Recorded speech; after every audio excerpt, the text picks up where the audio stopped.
아빠가 읽어주는 성경 말씀 성탄절 특집으로 사복음서를 읽고 있는데요. 마가복음에서 진도가 계속 나가질 않네요. 아까는 제가 또 터치를 잘못해가지고 켜져 있는 것도 모르고 그래서 그냥 있는 그대로 다 그냥 여러분들에게 보여드렸는데, 아무튼 이번엔 좀 더 집중을 해서 마가복음이 생각보다 이렇게 장수가 많지 않습니다. 15장까지라 지금 6장을 읽었으니까 한번 속도를 내서 이번 주 크리스마스 전까지 마태복음 전장을 이제 열심히 마라톤 달리듯 정성을 다해서 따박따박 한 걸음 한 걸음 우리 거북이처럼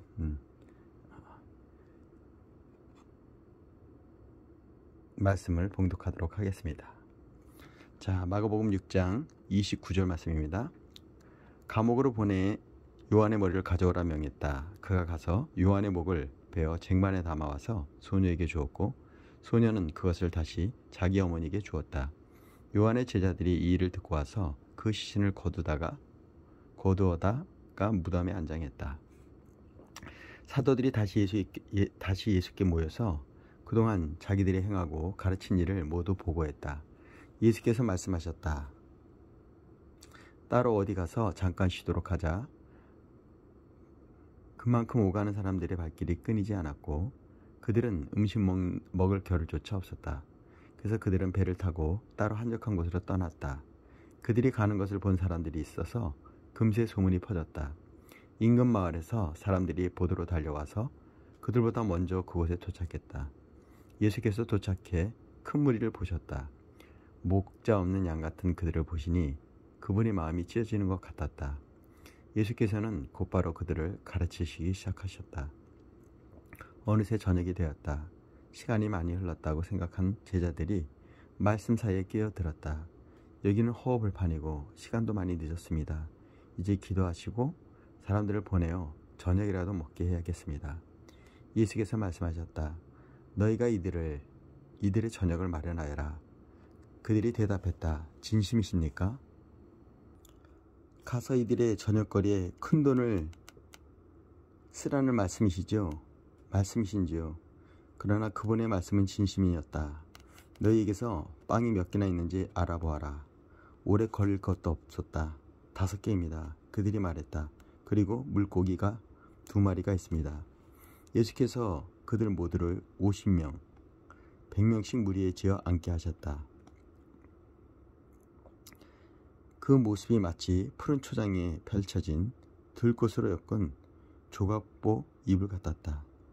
예수께서 빵 5개와 물고기 2마리를 손에 들고 고개를 들어 하늘로 감사 기도를 드리시고 축복하신 다음 빵을 떼어 제자들에게 주셨고, 이 장면은 포도주 사건 있잖아요. 가나 혼인잔치에서 그냥 물을 악어까지 채워서 갖다 주어라 했더니 물이 바다에 포도주가 됐던 것처럼 그냥 빵을 떼어 제자들에게 주셨고, 제자들은 다시 그것을 사람들에게 나눠 주었다. 그 사건하고 오버랩되네요. 아무튼 여기 지금 마가복음은요 거의 기적 행진입니다. 예수님의 기적이 계속 샘소트 사건이 이렇게 계속 꼬리에 꼬리를 물면서 이렇게 진행이 되고 있습니다. 바로 이게 오병이어의 기적이죠. 배불리 먹었다. 제자들이 남은 것을 거두니 12바구니가 되었다.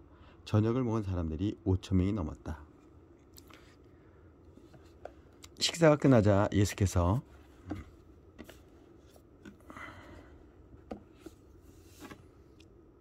제자들을 재촉하여 배를 타고 먼저 건너편 벳세다로 가게 하시고 그동안 무리를 돌로 보내셨다. 사람들을 보내신 뒤에 예수께서는 산에 올라가 기도하셨다. 예수님이 참 기도를 많이 하셨어요. 특히나 산에 많이 올라가셨거든요. 겟세마네 동산도 있고요. 밤늦게 배는 이미 바다 멀리까지 나갔는데 예수께서는 아직 무태에 혼자 계셨다. 맞바람을 맞아 노를 젓느라 고생하는 제자들의 모습이 보였다. 새벽 4시쯤에 예수께서 바다 위를 걸어 그들 쪽으로 가셨다. 제가 성지순례 갔을 때 여기는 왜 바다로 표현했는지 모르겠는데요. 호수입니다. 예수께서 바로 그들 옆을 지나려고 하셨다. 그러나 제자들은 바다 위를 걸어오시는 예수를 보고서 유령인 줄 알고 무서워 꼼짝도 못한 채 비명을 질렀다. 예수께서 얼른 그들을 안심시켰다. 안심하여라, 나다. 두려워 말라. 예수께서 배에 오르자마자 바람이 가라앉았다. 제자들은 너무 놀라서 이게 무슨 일인가 싶어 고개를 저었다. 그들은 예수께서 저녁 식사 때 하신 일을 미처 깨닫지 못하고 있었다. 그 무엇도 아직 그들의 마음속까지 파고들지 못했던 것이다. 그들은 겟네사렛에 배를 댔다. 그들이 배에서 내리자 순식간에 소문이 퍼졌다. 사람들이 이리저리 내달리며 들것에 병자들을 메고 예수가 계신 곳으로 데려왔다. 마을이나 시내나 촌 네거리마다 그분이 가시는 곳이면 어디든지 사람들이 병자를 데리고 와서 그분의 옷자락을 만지게 해달라고 간청했다. 그것이 전부였다. 그분을 만진 사람은 누구나 병이 나았다. 네, 7장입니다. 마가복음. 바리새인들이 예루살렘에서 온 몇몇 종교학자들과 함께 예수의 주위에 모였다. 그들은 예수의 제자 몇이 식사 전에 씻는 정결 예식을 소홀히 하는 것을 보았다. 바리새인을 비롯한 유대인들은 의식상 손 씻는 신용을 하지 않고는 절대 식사를 하지 않았다. 시장에서 돌아왔을 때는 특히 더욱 문질러 씻었다. 컵과 냄비와 접시를 닦는 것을 말할 것도 없었다. 바리새인과 종교학자들이 물었다. 어째서 당신의 제자들은 규정을 우습게 알고 손도 씻지 않고 식탁에 앉는 겁니까? 예수께서 대답하셨다. 너희 같은 사기꾼들에 대해 이사야가 정곡을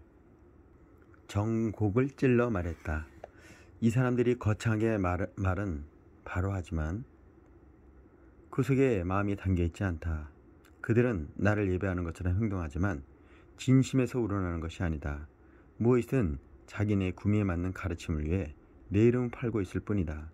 하나님의 계명은 버린 채 최신 유행을 쫓기에 바쁘다. 예수께서 계속 말씀하셨다. 그래, 잘도 하는구나. 너희는 종교의 유행을 따르는데 거추장스럽지 않도록 하나님의 계명을 저버리고 있다. 모세는 너희 부모를 공경하라고 했고 또 누구든지 부모를 욕하는 사람은 반드시 죽여야 한다고 했다.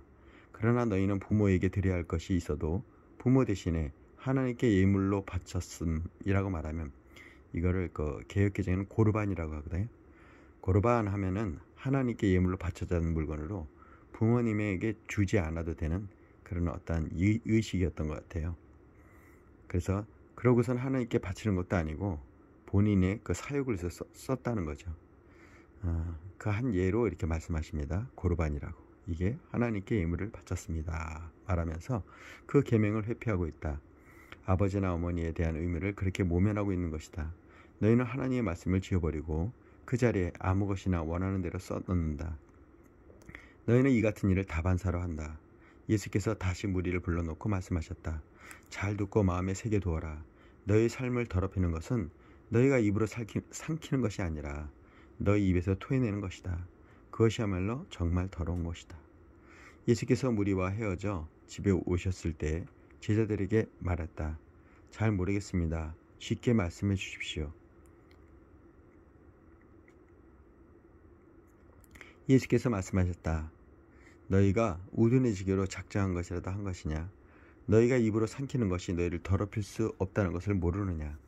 그것은 너희 마음으로 들어가지 않고 위로 들어가서 장으로 지나 결국 병기의 물과 함께 내려간다. 이것으로 음식에 대한 논란은 무의미해졌다. 예수께서는 모든 음식을 먹어도 좋다고 하신 것이다. 예수께서 계속 말씀하셨다. 사람 속에서 나오는 것이 사람을 더럽히는 법이 없다. 사람 속에서 나오는 것이 사람을 더럽히는 법이다. 음란, 정욕, 도둑질, 살인, 간음, 탐욕, 부정부패, 속임수, 방탕, 비열한 눈빛, 중상모략, 교만, 미련함, 이 모두가 마음에서 토해내는 것이다. 너희를 더럽히는 근원은 바로 거기다. 예수께서 거기에서 두로 지방으로 떠나셨다. 그분은 아무도 못 본 줄 알고 그곳의 한 집에 들어가셨으나 사람들의 이목을 피할 수 없었다. 예수께서 안에 들어가기가 무섭게 고통당하는 딸을 둔 한 여자가 그분이 그곳에 계시다는 말을 듣고 찾아왔다. 여자는 예수의 발 앞에 무릎을 꿇고 도와달라고 요청했다. 여자는 스로보니게 출신의 그리스 사람이었다. 여자는 예수께 자기 딸을 고쳐달라고 간청했다. 예수께서 말씀하셨다. 줄을 서서 차례를 기다려라. 자녀들을 먼저 먹이는 법이다. 그리고 남은 것이 있으면 개들의 차지다. 여자가 말했다. 지당하신 말씀입니다. 주님, 하지만 상 밑의 개들도 자녀들이 흘리는 부스러기를 먹지 않습니까? 예수께서 감동하셨다. 내 말이 맞다. 가거라. 내 딸이 더 이상 고통당하지 않게 되었다. 괴롭히던 귀신이 떠나갔다. 여자가 집에 가보니 딸이 침대에 편안히 누웠고 고통이 아주 사라져버렸다. 예수께서 다시 두로 지방을 떠나서 시돈을 지나 갈릴리 호수로 돌아와 데가볼리 지방으로 건너가셨다. 어떤 사람들이 듣지도 말하지도 못하는 사람을 예수께 데려와 손을 얹어 고쳐주시기를 청했다. 예수께서 그 사람을 따로 데리고 저만치 가셔서 그의 귀에 손가락을 놓고 그의 혀에 침을 묻히셨다. 그리고는 하늘을 우러러 기도하시고 깊이 탄식하시며 명하셨다. 에바다, 열려라. 그러자 그대로 되었다. 그 사람의 귀는 이제 똑똑히 들렸고 말도 분명해졌다. 순식간의 일이었다. 예수께서 그들에게 입단속을 시켰으나 그럴수록 그들은 흥분하여 더욱 퍼뜨리고 다녔다. 전부 그분이 하신 일인데 대단한 일이다. 그분은 듣지 못하는 사람도 듣게 하시고 말하지 못하는 사람도 말하게 하신다. 자, 우리의 연약함을 다 치유해 주시는 예수님입니다. 심지어 이방인의 사람들의 치유도 부스러기의 은혜라고 이렇게 얘기를 하는데요. 그 부스러기를 라도 먹겠다는 그 간절함의 그 믿음 앞에 예수님도 말씀으로 그 딸의 귀신 들림을 떠나가게 하셨습니다. 자, 8장입니다. 오병이어로 먹였던 이제 그 기적과 함께 또 5,000명을 먹이셨는데 이건 4,000명을 배부리 먹이시는 사건이거든요. 자, 그쯤에 되게 오병이어를 많이 하는데 이 사건은 오늘 여기 마가복음을 통해서 또 자세히 나오게 됐네요. 8장입니다. 그쯤에 예수께서 배고픈 무리 앞에 다시 서게 되었다. 예수께서 제자들을 불러 말씀하셨다. 이 무리를 보니 내 마음이 몹시 아프구나. 이들이 사흘이나 나와 함께 있었는데 이제 먹을 것이 없다. 배고픈 채 돌려보내면 가다가 지쳐 쓰러질 것이다. 이 가운데는 멀리 온 사람도 있다. 제자들이 대답했다. 저희가 어떻게 하면 좋겠습니까? 여기 광야에서 어떻게 음식을 살 수 있겠습니까? 똑같은 사건인데 왜 제자들은 또 이렇게 물어봤을까요? 그것도 참 궁금합니다. 예수께서 물으셨다. 너에게 빵이 얼마나 있느냐? 그래서 여기는 5병이어가 아니라 7병이어입니다. 빵이 7개입니다. 그들이 말했다. 그러자 예수께서 무리를 바닥에 앉히셨다. 예수께서 감사를 들으신 후에 빵 7개를 조금씩 떼어 제자들에게 주셨고 제자들은 그것을 무리에게 나눠 주었다. 마침 거기에 물고기도 몇 마리가 있었다. 여기는 몇 마리라고 표시되어 있네요. 7병이어로 알고 있는데 또 예수께서 물고기를 가지고 감사드린 후에 제자들을 시켜 사람들에게 나눠주게 하셨다. 사람들은 배불리 먹었다. 남은 것을 거두니 7자루였다. 식사한 사람이 오병이어는 그 광주리에 담았는데 여기는 7자루라고 돼 있어요. 좋게 4,000명이 넘었다. 그때야 예수께서 사람들을 집으로 보내셨다. 예수 자신은 제자들과 함께 곧바로 배로 가서 달마누다로 떠나셨다. 그들이 도착하자 바리새인들이 나와서 예수께 바짝 달라붙었다. 그러고는 자신을 입증해 보라고 그분을 괴롭히며 궁지로 몰아 세웠다. 예수께서 노하여 말씀하셨다. 어찌하여 이 세대는 기적과 같은 증거를 찾아서 난리들이냐. 내가 이것만 분명히 말해두겠다. 너희는 꿈에라도 증거를 받을 생각은 하지 마라. 예수께서 그들을 떠나서 다시 배에 올라 건너편으로 행하셨다. 그런데 제자들이 점심 싸우는 것을 잊어버렸다. 빵 언덩이 외에는 배 안에 빵 부스러기 하나 없었다. 예수께서 경고하셨다. 단단히 조심하여라. 바리새인과 헤롯 당원의 더럽게 하는 누룩을 각별히 주의하여라. 그러자 제자들은 깜빡 잊고 빵을 가져오지 않은 것을 두고 서로 책임을 따졌다. 예수께서 들으시고 말씀하셨다. 빵을 잃어버렸다고 이 소란이냐? 내 말 뜻을 못 알아듣겠느냐? 그렇게도 모르겠느냐? 내가 빵 5개를 떼어 5,000명을 먹인 일을 잊었느냐? 남은 것을 너희가 몇 바구니나 거두었느냐? 그들이 말했다. 12바구니입니다. 빵 7개로 4,000명을 먹이고 남은 것은 몇 자루더냐? 7자루입니다. 예수께서 말씀하셨다. 아직도 모르느냐? 그들이 벳세다에 도착해서 어떤 사람들이 시력을 한 사람을 예수께 데려왔다. 손을 대어 고쳐주시기를 청했다. 예수께서 그의 손을 잡고 마을 밖으로 데리고 나가셨다. 그리고 그 사람의 눈에 침을 붙이고 그에게 손을 얹으며 물으셨다. 무엇이 보이느냐? 그가 고개를 들었다. 사람들이 보입니다. 마치 나무가 걸어가는 것 같습니다. 예수께서 그의 눈에 다시 손을 얹으셨다. 그 사람은 이리저리 보더니 시력이 완전히 회복된 것을 알았다. 모든 것이 2.0 시력으로 밝게 보였던 것이다. 여기 2.0 시력까지 이렇게 나타납니다. 그래서 제가 약간 이 메시지 성경을 보면서 굉장히 공감이 안 됩니다. 너무 구체적이어서 제가 안경업계에서도 근무를 했었는데요. 그때 2.0 우리 시력판에 나와 있는 그 시력판 있지 않습니까? 꼭 그런 느낌이 들 정도로 꼭 현대판 같아요. 2000년 전 일인데. 자, 그래서 이게 처음 보시는 분들, 예수를 잘 모르시고 성경을 이제 처음 보시는 분들은 오히려 현대인의 성경처럼 쉽게 이렇게 이해할 수가 있을 것 같아요. 구체적으로 이렇게 얘기를 해주시니까요. 예수께서 그를 곧장 집으로 돌려보내시며 말씀하셨다. 마을로 들어가지 마라. 예수와 제자들이 빌립보의 가이사랴 근방에 있는 마을들을 향했다. 걸어가면서 예수께서 물으셨다. 사람들이 나를 누구라 하더냐? 그들이 말했다. 세례자 요한이라고 하는 사람도 있고 엘리야라고 하는 사람도 있고 예언자 가운데 한 사람이라고 하는 사람들도 있습니다. 그러자 예수께서 물으셨다. 그러면 너희는 나를 누구라 말하겠느냐? 내가 누구냐? 베드로가 대답했다. 주님은 그리스도시요 곧 메시아십니다. 여기 아주 심플한데요. 제가 보는 개역개정에는 주는 그리스도시요 살아계신 하나님의 아들이시니이다 이렇게 고백하거든요. 그런 면에서는 개역개정이 더 좋을 때도 있어요. 살아계신 하나님의 아들이십니다 이렇게. 예수께서 그것을 비밀로 하되 아무에게도 입 밖에 내지 말라고 경계하셨다. 그러고는 그들에게 다음 일을 설명하기 시작하셨다. 이제부터 인자는 처참한 고난을 받고 장로와 대제사장과 종교학자들에게 재판에서 유죄를 선고받아 죽임을 당하고 사흘 후에 다시 살아나야 한다. 예수께서는 이 말을 그들이 놓지 않도록 쉽고 분명하게 말씀해 주셨다. 그러나 베드로가 예수를 붙들고 항의했다. 예수께서는 어떻게 받아들여야 할지 몰라 머뭇거리고 있는 제자들을 돌아보시고 베드로를 꾸짖으셨다. 베드로야, 썩 비켜라. 사단아, 물러가라. 너는 하나님이 어떻게 일하시는지 조금도 모른다.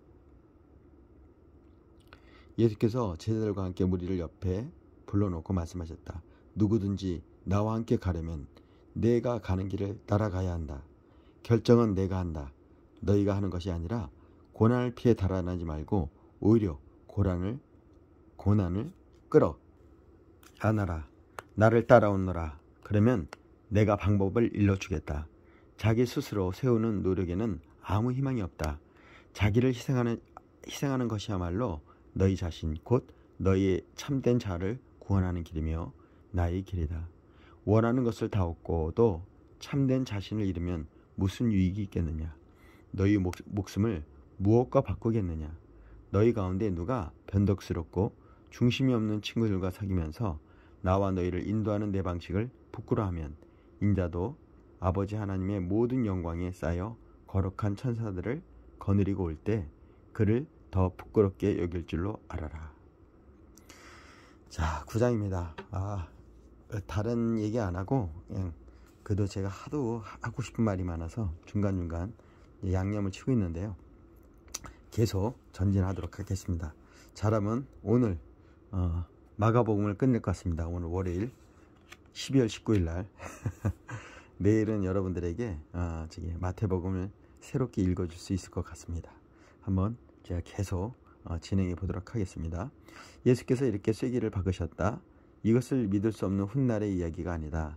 여기 서 있는 너희 가운데 그렇게 되는 것을 볼 사람도 있다. 그들은 하나님 나라가 위엄 있게 임하는 것을 볼 것이다. 엿새 후에 그들 가운데 세 사람이 정말 그것을 보았다. 예수께서 베드로와 야고보와 요한을 데리고 높은 산에 올라가셨다.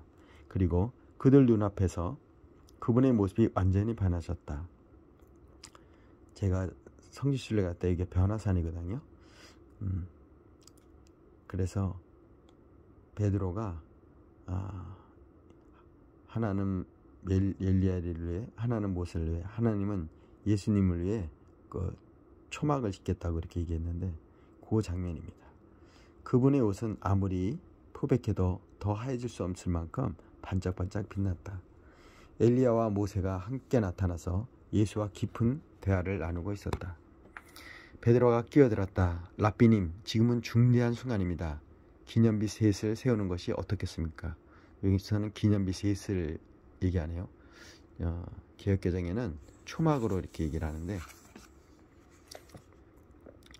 하나는 주님을 위해, 하나는 모세를 위해, 하나는 엘리야를 위해서 말입니다. 일행과 마찬가지로 눈앞에 광경에 놀란 베드로가 무심코 내뱉은 말이었다. 바로 그때 빛처럼 환한 구름이 그들을 덮더니 구름 속에 깊은 데서 한 음성이 들려왔다. 이는 내 사랑으로 구별한 내 아들이다. 그의 말을 들어라. 꼭 성막에, 구약의 성막에 그 성막을 다 완성한 후에 그 하나님의 인재가 그 구름으로 임했던 그런 장면이 또 오가락되네요. 성령 충만함을 뜻하는 것이죠. 잠시 후에 제자들이 눈을 비비며 주변을 둘러보니 오직 예수밖에 보이지 않았다. 산을 내려오면서 예수께서 그들에게 비밀을 지킬 것을 엄히 명하셨다. 너희가 본 것을 아무에게도 말하지 마라. 그러나 인자가 죽은 자들 가운데서 살아난 뒤에는 말해도 좋다. 그들은 죽은 자 가운데서 살아났다는 것이 도대체 무슨 말인지 몰라 고개를 갸우뚱거렸다. 중간에 제자들이 물었다. 종교학자들은 왜 엘리야가 먼저 와야 한다고 말합니까? 예수께서 대답하셨다. 과연 엘리야가 먼저 와서 인자가 올 때를 위해 모든 것을 준비한다.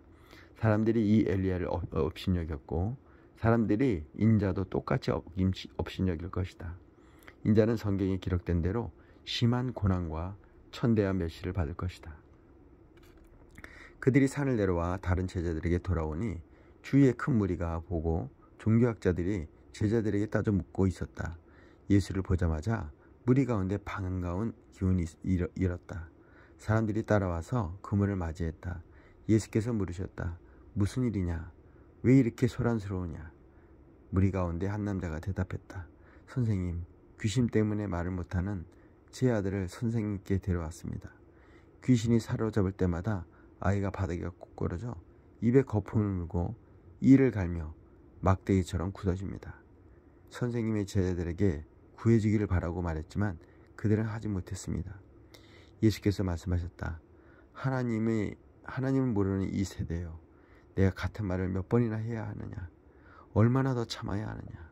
아이를 이리 데려오너라. 그들이 아이를 데려왔다. 귀신이 예수를 보고 아이에게 발작을 일으키게 하니 아이의 입에 거품을 물고 바닥에서 몸을 뒤틀었다.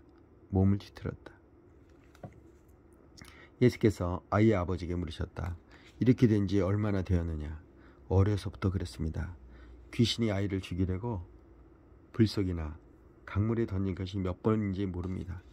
만일 하실 수 있거든 무엇이든지 해주십시오. 불쌍히 여기셔서 저희를 도와주십시오. 예수께서 말씀하셨다.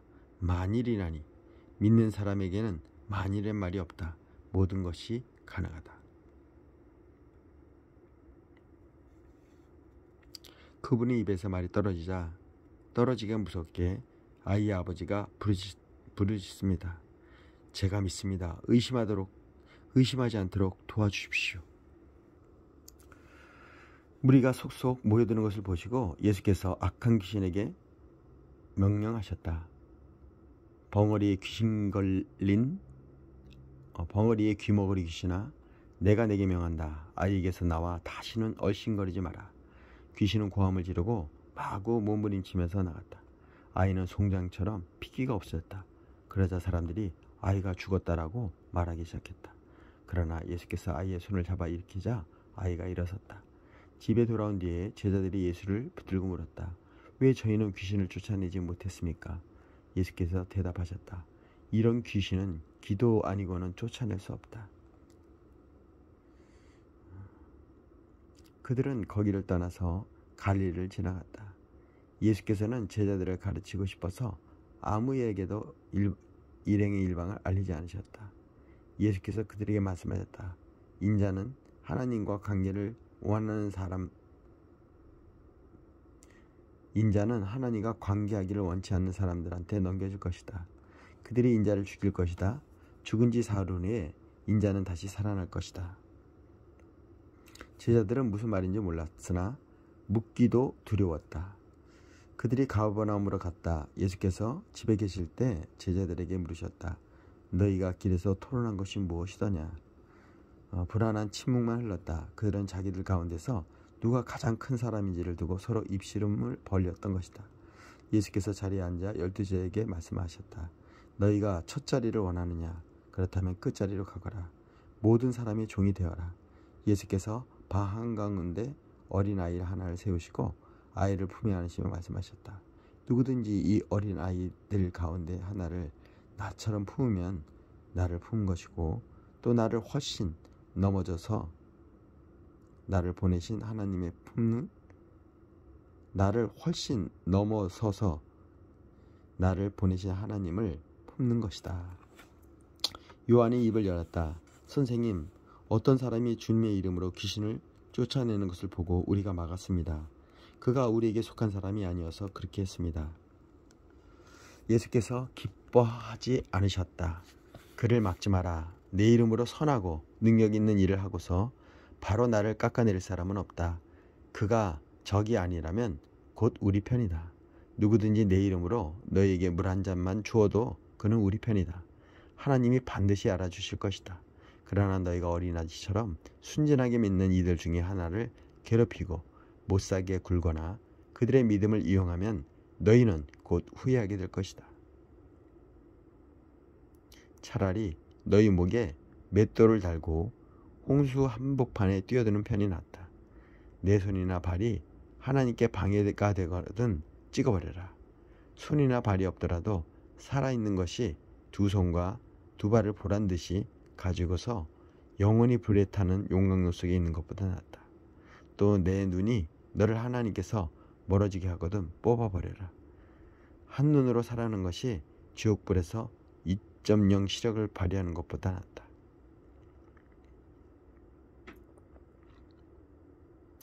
원래 내 눈이 범죄였거든 이라고 이렇게 되어 있거든요. 개역개정에는. 근데 여기서 그 범죄가 너를 하나님께서 멀어지게 하거든. 이게 범죄로 이렇게 표현되었네요. 하나님에게서 멀어지는 것, 이것이 범죄입니다. 그럼 죄가 되는 것이죠. 하나님과 늘 가까이 있는 그 자리, 그 이렇게 말씀의 자리, 저처럼 이렇게 앉아서 말씀이 있는 이 자리가 하나님을 가까이 하는 것입니다. 아예 내 안에 계시게 하는 것이죠. 말씀을 우리 신비에 새기는 일이니까요. 자, 이제 10장입니다. 예수께서 거기에서 떠나 요단강 건너편 유대 지방으로 가셨다. 매번 그렇듯이 무리가 따라왔고 예수께서는 늘 하시던 대로 그들을 가르치셨다. 늘 하시던 대로. 그러니까 예수님께서 늘 이렇게 하신 겁니다. 그냥 곳곳을 다니시면서 그냥 늘 하시던 대로 그들을 가르치셨다. 바리새인들이 예수를 괴롭힐 유행으로 다가와서 물었다. 남자가 아내와 이혼하는 것이 율법에 맞습니까? 예수께서 말씀하셨다. 모세가 뭐라고 명령했느냐? 그들이 대답했다. 모세는 이혼증서를 써주고 아내와 이혼해도 된다고 허락하셨습니다. 예수께서 말씀하셨다. 모세는 단지 너희의 사악한 마음을 염려해서 그 명령을 기록한 것이다. 처음 창조 때부터 하나님께서는 남자와 여자를 지어 함께 있게 하셨다. 그래서 남자는 부모를 떠나 여자와 결혼하여 한 몸이 된다. 더 이상 둘이 아니라 새롭게 연합하여 한 몸을 이루는 것이다. 남자와 여자의 이 유기적인 연합은 하나님께서 창조하신 것이다. 그러니 누구도 그를 갈라놓아서 그분의 작품을 모독해서는 안 된다. 집에 돌아와서 제자들이 다시 그 이야기를 꺼냈다. 예수께서 그들에게 단도직입적으로 말씀하셨다. 다른 여자와 결혼하려고 자기 아내와 이혼하는 남자는 아내에게 간음한 것이다. 또 다른 남자와 결혼하려고 자기 남편과 이혼하려는 여자도 남편에게 간음하는 것이다. 사람들이 예수께서 만져주시길 바라며 그분께 아이들을 데려왔다. 하지만 제자들이 그들을 쫓아냈다. 예수께서 노하시며 제자들에게 말씀하셨다. 아이들을 쫓아내지 마라. 절대로 아이들과 나 사이에 끼어서 방해하지 마라. 천국에 살면은 이 아이들이 중심에 있다. 명심하여라. 너희가 하나님 나라를 아이처럼 단순하게 받아들이지 아니하면 절대로 그 나라에 들어갈 수 없다. 그러고 나서 예수께서 아이들을 품에 안으시고 손을 얹어 축복하셨다. 예수께서 길을 나서는데 한 사람이 달려와서 정중하게 그분을 맞으며 물었다. 선하신 선생님, 제가 무엇을 해야 영원한 생명을 얻겠습니까? 우리 인간의 모든 집중이 여기 있지 않습니까? 영원한 생명? 맞습니다. 저 불로초를 먹고 영생하려고 진시 황제가 그렇게 수많은 사람들을 이렇게 보냈다고 하지 않습니까? 불로초를 얻으려고요. 근데 우리는 바로 이 말씀 안에 있음을 우리는 깨닫습니다. 영원한 생명을 얻겠습니까? 이렇게 물어봤습니다. 예수께서 말씀하셨다. 어째서 나를 선하다 하느냐? 오직 하나님 한 분 외에는 선하신 분이 없다. 계명에 살인하지 마라, 간음하지 마라, 도둑질하지 마라, 거짓말하지 마라, 속이지 마라, 내 부모를 공경하라 하지 않았더냐? 그가 말했다. 선생님, 그 계명은 제가 어려서부터 다 지켰습니다. 예수께서 그의 눈을 주목하여 보시더니 그를 사랑스럽게 여기셨다. 예수께서 말씀하셨다. 하나 남은 것이 있다. 가서 내가 가진 것을 다 팔아서 가난한 사람에게 주어라. 그러면 내 모든 부가 하늘에 쌓아두는 부가 될 것이다. 그런 다음 와서 나를 따라라. 그 사람의 얼굴이 어두워졌다. 그가 전혀 예상치 못했던 말이어서 그는 무거운 마음으로 예수를 떠나갔다. 그는 많은 것을 움켜쥐고 있었고 그것을 누울 마음이 없었다. 예수께서 제자들을 보며 말씀하셨다. 많이 가진 사람이 하나님 나라에 들어가는 것이 얼마나 어려운지 아느냐. 제자들은 들으면서도 그 말이 믿어지지 않았다. 예수께서 계속해서 말씀하셨다. 얼마나 어려운지 너희는 상상도 못할 것이다. 내가 말하는데 부자가 하나님 나라에 들어가는 것보다 낙타가 바늘귀로 지나는 것이 더 쉽다. 그 말에 제자들이 크게 당황했다. 그러면 어느 누가 가망이 있겠습니까? 그들이 물었다. 예수께서 잘라 말씀하셨다. 너희 힘으로 해낼 수 있다고 생각하면 전혀 가망이 없다. 그러나 하나님께 맡기면 얼마든지 가능한 일이다. 베드로가 다른 시각에서 이 얘기를 꺼냈다. 우리는 모든 것을 버리고 주님을 따랐습니다. 예수께서 말씀하셨다. 내 말을 명심하여라. 나와 메시지 때문에 직과 형제와 복음을 얘기하는 겁니다. 부모와 자식과 땅과 그 어느 것을 희생하고서 손해볼 사람은 아무도 없다. 그들은 모두 받되 여러 배로 돌려받을 것이다. 다만 어려움도 함께 받을 것이다. 영원한 생명도 덤으로 받을 것이다. 다시 한 번만 말한다. 이것은 위대한 반전이다. 먼저였으나 나중되고 나중이었으나 먼저 될 사람이 많을 것이다. 다시 그들은 예루살렘으로 향했다. 예수께서 앞장서셨고 제자들은 적당히 당황스럽고 두려운 마음으로 그분을 따르고 있었다. 예수께서 12 제자를 데려다가 이후에 있을 일을 되풀이해서 말씀하셨다. 내 말을 잘 들어라. 우리는 지금 예루살렘으로 올라가는 길이다. 그곳에 가면 인자는 종교 지도자와 학자들에게 넘겨질 것이다. 그들은 인자에게서 사형을 선고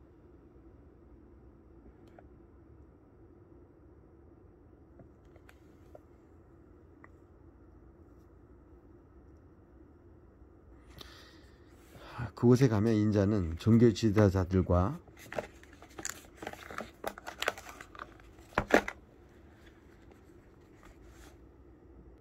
이 장면은 중요한 장면이기 때문에 여기서 제가 좀 집중해서 읽도록 하겠습니다. 베드로가 다른 시각에서 이야기를 꺼냈다. 우리는 모든 것을 버리고 주님을 따랐습니다. 예수께서 말씀하셨다. 내 말을 명심하여라. 나와 메시지 때문에, 복음 때문에 집과 형제 자매와 부모와 자식과 땅과 그 어떤 것을 희생하고서 손해볼 사람은 아무도 없다. 그들은 그 모두를 받되 여러 배로 돌려받을 것이다. 다만 어려움도 함께 받을 것이다. 영원한 생명도 덤으로 받을 것이다. 다시 한번 말한다. 이것은 위대한 반전이다. 먼저였으나 나중되고 나중되었으나 먼저 될 사람이 많을 것이다. 다시 그들은 예루살렘으로 향했다. 예수께서 앞장서셨고 제자들은 적잖아 당황스럽고 두려운 마음으로 그분을 따르고 있었다. 예수께서 12 제자를 데려다가 이후에 있을 일을 되풀이해서 말씀하셨다. 내 말을 잘 들어라. 우리는 지금 예루살렘으로 올라가는 길이다. 그곳에 가면 인자는 종교 지도자와 학자들에게 넘겨질 것이다. 그들은 인자에게 사형을 선고할 것이다. 그리고 인자를 로마 사람에게 넘겨주어 조롱하고 침뱉고 고문하고 죽일 것이다. 그러나 사흘 후에 인자는 다시 살아날 것이다. 세베대의 두 아들인 야고보와 요한이 예수께 다가왔다. 선생님, 우리에게 꼭 해주셨으면 하는 일이 있습니다. 무엇이냐? 내가 할 만한 일인지 보자. 그들이 말했다. 주님께서 영광을 받으실 때 우리에게도 최고의 영광이 자리를 주셔서 하나는 주님 오른편에 하나는 주님 왼편에 있게 해주십시오. 예수께서 말씀하셨다. 너희가 무엇을 구하는지 모른다. 너희는 내가 마시는 잔을 마시고 내가 받을 세례를 받을 수 있겠느냐. 그들이 말했다. 물론입니다. 왜 못하겠습니까? 예수께서 말씀하셨다. 생각해보니 너희는 과연 내가 마시는 잔을 마시고 내가 받을 세례를 받을 것이다. 그러나 영광의 자리를 주는 것은 내 소관이 아니다. 그것과 관련해서는 다른 조치가 있을 것이다. 다른 10 제자가 이 대화를 듣고 야고보와 요한에게 분통을 터뜨렸다. 예수께서 그들을 불러놓고 바로 잡아주셨다. 하나님을 모르는 통치자들이 얼마나 위세를 부리는지, 사람들이 작은 권력이라도 얻으면 거기에서 얼마나 빨리 취하는지 너희는 보았다. 너희는 그래서는 안 된다. 누구든지 크고자 하면 섬기는 사람이 되어야 한다. 너희 가운데 누구든지 첫째가 되고자 하면 먼저 종이 되어야 한다. 인자가 할 일이 바로 그것이다. 인자는 섬김을 받으러 온 것이 아니라 섬기러 왔다. 포로로 사로잡힌 많은 사람들을 살리기 위해 자기의 목숨을 내어주려고 왔다. 그들은 여리고에서 얼마 동안 머물렀다. 제자들과 사람들의 행렬이 뒤따르고 예수께서 그것을 떠나시려는데 디메오의 아들인 바디메오라는 눈먼 거지가 길가에 앉아 있었다. 그는 나사렛 예수가 지나간다는 말을 듣고 소리치기 시작했다. 다윗의 자손 예수여, 불쌍히 여겨 주십시오. 저를 불쌍히 여겨 주십시오. 많은 사람들이 그를 조용히 시키려고 했으나 그는 더 크게 소리쳤다. 다윗의 자손 예수여, 불쌍히 여겨 주십시오. 저를 불쌍히 여겨 주십시오. 예수께서 가시던 길을 멈추셨다. 그를 불러오너라. 그들이 그를 불렀다. 오늘 운이 좋은 줄 알아라. 일어나거라. 예수께서 너를 부르신다. 그는 겉옷을 버려두고 즉시 일어나서 예수께 갔다. 예수께서 말씀하셨다. 내가 어떻게 해주면 좋겠느냐. 눈먼 사내가 말했다. 랍비님, 보길 원합니다. 가거라. 예수께서 말씀하셨다. 내 믿음이 너를 구원했고 낫게 했다. 바로 그 순간에 그는 시력을 되찾았고 그 길로 예수를 따랐다. 자, 이제 11장입니다. 이거 11장 읽기 전에 저희 아내가 이제 퇴근할 시간이 돼서 전화 오게 되면 갑자기 끊어질 수가 있습니다.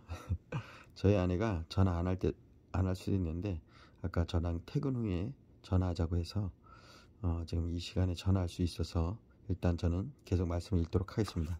휴대폰이라 휴대폰으로 지금 촬영하는 거기 때문에 전화가 오면 바로 끊어집니다. 그걸 이해해 주시고 그러면 오늘은 제가 자동으로 끊어질 때까지 계속 읽도록 하겠습니다. 자, 이제 11장이면 앞으로 11, 12, 13, 14, 15장 5장이 남았습니다.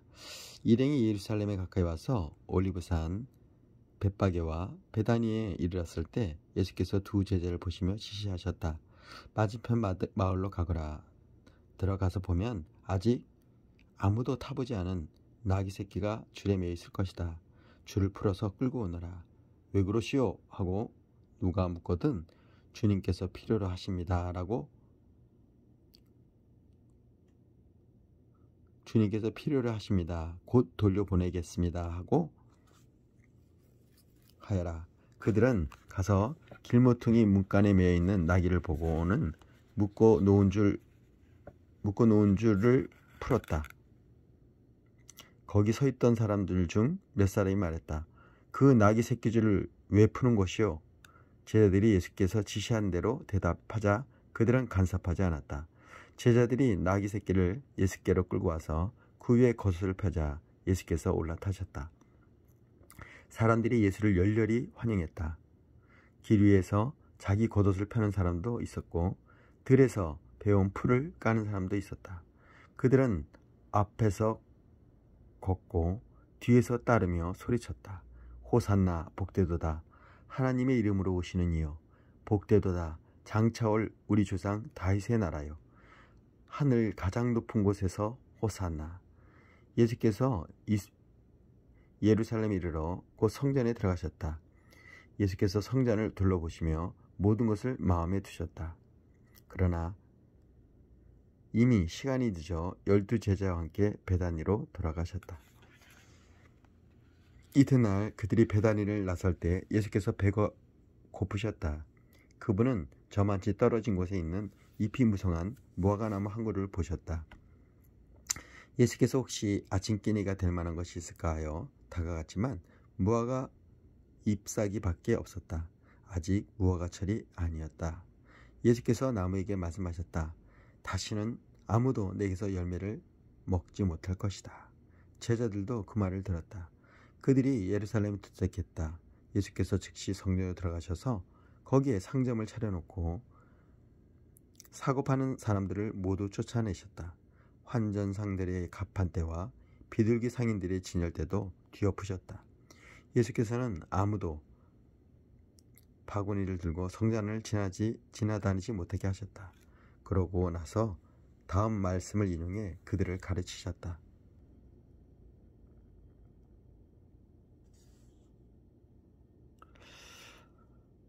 그런데 제가 지금 이걸 눌러서요. 중간에 말씀을 다 빠뜨린 것 같은데. 제가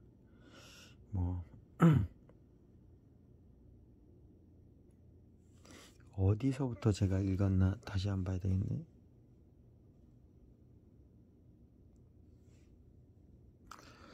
자, 그러면 11장을 다시 되새김질 하듯이 읽어보도록 하겠습니다.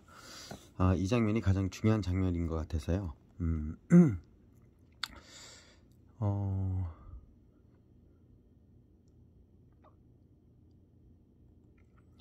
자, 예루살렘의 입성이요.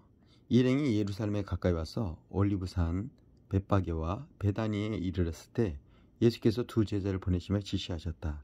맞은편 마을로 가거라. 들어가면서 보면 아직 아무도 타보지 않은 나귀 새끼가 줄에 매여 있을 것이다. 줄을 풀어서 끌고 오너라. 왜 그러시오? 하고 묻거든 주님께서 필요로 하십니다. 곧 돌려보내겠습니다 하고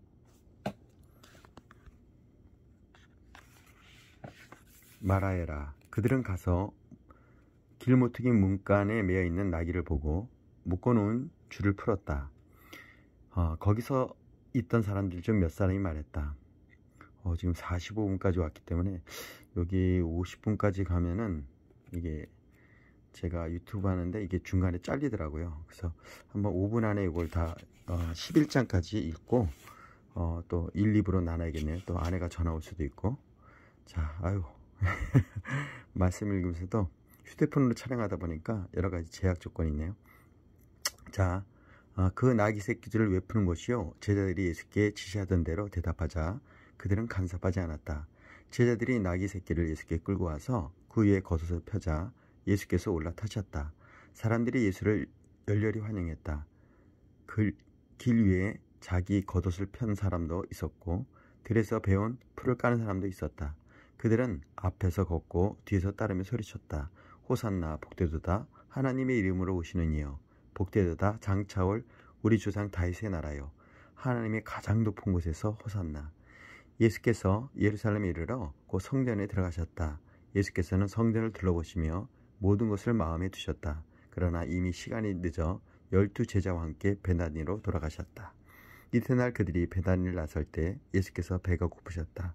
그분은 저만치 떨어진 곳에 있는 잎이 무성한 무화과나무 한 그루를 보셨다. 예수께서 혹시 아침 끼니가 될 만한 것이 있을까요? 다가가셨지만 무화과 잎에 잎사귀가 없었다. 아직 무화과철이 아니었다. 예수께서 나무에게 말씀하셨다. 다시는 아무도 내게서 열매를 먹지 못할 것이다. 제자들도 그 말을 들었다. 그들이 예루살렘에 도착했다. 예수께서 즉시 성전에 들어가셔서 거기에 상점을 차려놓고 사고 파는 사람들을 모두 쫓아내셨다. 환전상들의 갑판대와 비둘기 상인들의 진열대도 뒤엎으셨다. 예수께서는 아무도 바구니를 들고 성전에 지나다니지 못하게 하셨다. 그러고 나서 다음 말씀을 인용해 그들을 가르치셨다. 내 집은 만민을 위한 기도하는 집이라고 일컬으셨다. 그런데 너희는 그것을 도둑의 소굴로 바꾸어 놓았다. 대제사장과 종교학자들이 이 말을 듣고서 그분을 제거할 방도를 모의했다. 그들은 온 무리가 그분의 가르침에 푹 빠져 있는 것을 보고 당황했다. 저녁 때 예수와 제자들의 도성을 나섰다. 아침에 그들이 길을 가다 보니 무화과 나무가 마른 막대기처럼 말라붙어 있었다. 베드로가 그 전날에 있었던 일이 생각나서 예수께 말했다. 라삐님 보십시오. 주님이 저주하신 무화과 나무가 말라 비틀어졌습니다. 예수께서 차분히 말씀하셨다. 하나님의 생명을 품어라. 정말로 품어라. 그러면 너희가 감당할 수 없을 만큼 힘든 일은 하나도 없을 것이다. 예컨대 얼버무리거나 망설일 것이 없이 이 산더러 가서 호수에 뛰어들어라 말하면 그대로 이루어질 것이다. 그래서 내가 너희더러 작은 일부부터 큰 일까지 모든 일에 기도하라고 강권하는 것이다. 하나님의 생명을 품을 때 너희는 거기에 모든 것을 포함시켜라. 그러면 너희는 하나님의 것을 다 받을 것이다. 그리고 기도할 때는 구하는 것이 전부가 아님을 기억하여라. 누구에게나 서운한 것이 있거든 용서하여라. 그때야 하늘에 계신 너희 아버지께서도 너희의 죄를 깨끗이 용서할 마음이 드실 것이다. 그 후에 그들이 다시 예루살렘에 들어가서 성전 안을 걷고 있는데 대제사장과 종교학자들과 지도자들이 나가서 따졌다. 당신의 신임장을 보여주시오. 누구의 권한으로 이렇게 말하고 행동하는 겁니까? 예수께서 대답하셨다. 먼저 한 가지를 묻겠다. 내 물음에 답하면 나도 내 신임장을 보여주겠다. 요한의 세례에 관한 것인데 그것이 누구에서 온 것이냐? 하늘이냐 사람이냐? 말해보아라. 그들은 자기들이 궁지에 몰린 것을 알아차리고는 뒤로 물러나와 모여 수군거렸다. 하늘이라고 하면 왜 요한을 믿지 않느냐라고 물을 것이고 사람이라고 하면 온 백성이 요한을 예언자로 떠봤더니 우리가 백성 앞에 못이 남천해진다. 그들은 이번은 예수께 양보하기로 했다. 우리는 모르오. 그들이 말했다. 예수께서 대답하셨다. 그러면 나도 너희 물음에 대답하지 않겠다. 자, 그러면 11장까지 읽었습니다. 자, 12장에서 뵙도록 하겠습니다. 할렐루야.